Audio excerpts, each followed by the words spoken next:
Back for our second segment on Nation, joined by Hartnell College football coach Matt Collins. I'm John Devine, and Matt, I'm sure you've seen film now of Solano, your opponent in Saturday's Living Breath Foundation Bowl at Cabrillo College at 1 p.m. What impresses you about them?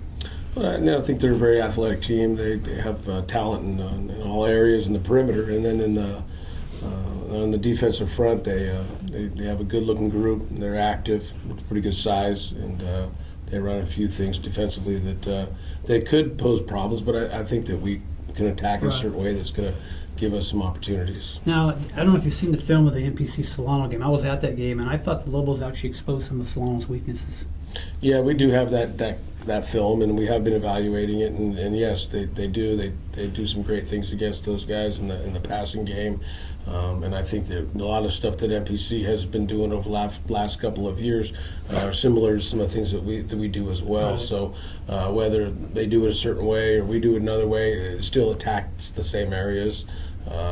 Same scheme type stuff in mind. So that does help us having that film. Yeah. Does playing in the middle of the day make any difference at all to you? Because I think 9 of your 10 games are short at night.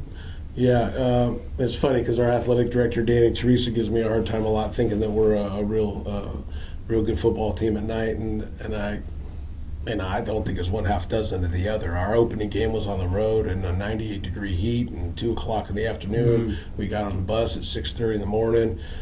We don't practice in that kind of heat, and our kids came out in the second half of that game, fought back from a deficit, and found a way to win that opener. And so, I have nothing but great things to say about how we performed on that day. And then also, I believe we played Gavilan College in the daytime as well as the West Valley game the week before, and we had huge outputs. And although they've been struggling a little bit, both those programs, a lot of times teams will drop down to the level of their opponent, and we made a statement in those games by not doing that.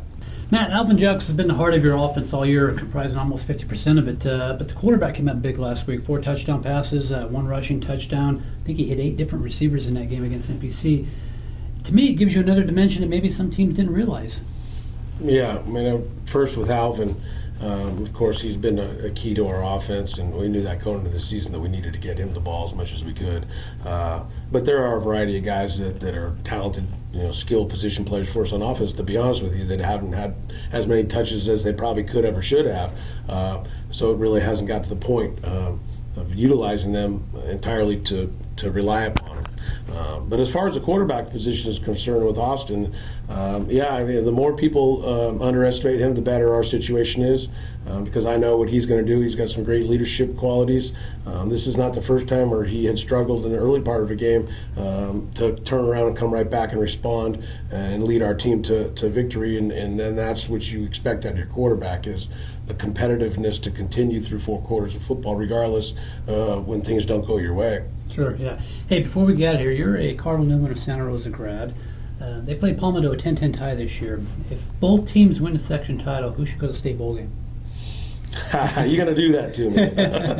That's difficult. I haven't been following too much, but I do know that there's been some realignment of which conferences and those kinds of things you play in. Obviously that affects stuff for the future, I believe, not this postseason. So, I got to go with my school. I know they busted their butt this year. They've had a pretty darn good season, and Coach Cronin's done a great job.